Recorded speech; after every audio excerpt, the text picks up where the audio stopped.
ভাই আপনার যদি একটা ফেসবুক পেজ থাকে তাহলে আপনি এক্ষুনি সতর্ক হন।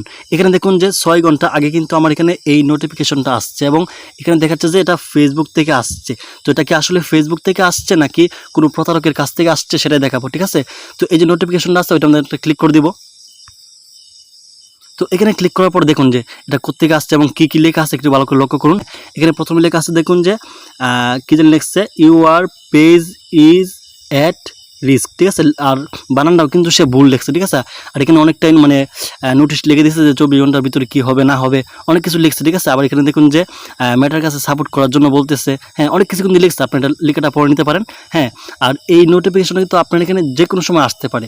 যদি আপনি এই নোটিফিকেশনটা সম্পর্কে ধারণা না রাখেন তাহলে কিন্তু অনেকটা বিপদের মধ্যে পড়বেন, ঠিক আছে?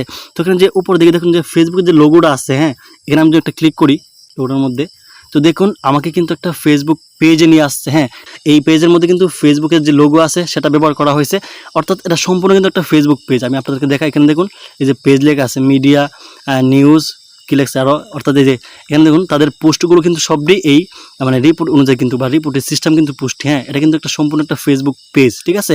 তো এই বিষয়টা ক্লিয়ার করার জন্য আমি আপনাদেরকে একটু ভালো করে দেখাই। এখানে আমি চলে যাবো আমার পেজের মধ্যে। তো পেজের মধ্যে যাওয়ার পর এখানে দেখুন যে একটা অপশন কিন্তু আছে আমাদের এখানে। তো এখানে একটু লক্ষ্য করুন আমাদের পেজের নিচে কিন্তু সবার পেজের নিচে কিন্তু এই অপশনটা আছে, অর্থাৎ এখানে দেখুন যে 100% রিকমেন্ডেড এবং 9 রিভিউস, ঠিক আছে? এই অপশনের মধ্যে আমি একটু যদি ক্লিক করি,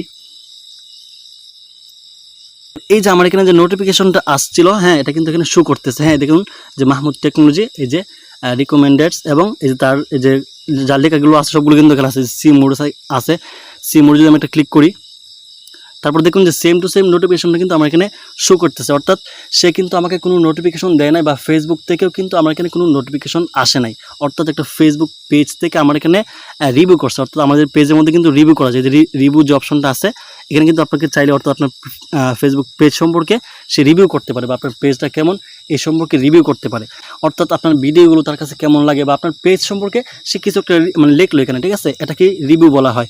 তো অবশ্যই খেয়াল রাখবেন আপনাদের এখানে যদি এরকম নোটিফিকেশন আসে তাহলে ঘাবড়াবেন না, অর্থাৎ দৌড়ে ছুটবেন না যে কারো কাছে যাই যে আমার এখানে কোনো ফেসবুক থেকে কোনো ইস্যু আসছে কি না। হ্যাঁ, এটার কারণে যদি আপনি অন্যদের কাছে যান তাহলে সেও যদি প্রতারক হয় তাহলে কিন্তু আপনার পেজের অনেকটাই ক্ষতি হতে পারে, ঠিক আছে? তো এই ধরনের নোটিফিকেশন আসলে ঘাবড়াবেন না, অবশ্যই খেয়াল রাখবেন যে আপনার নোটিফিকেশনটা কেন আসছে বা কোথায় দিয়েছে, ঠিক আছে?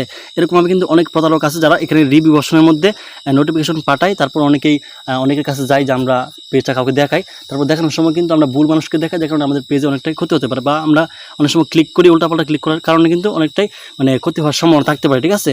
তো আশা করি বিষয়টা বুঝতে পারছেন।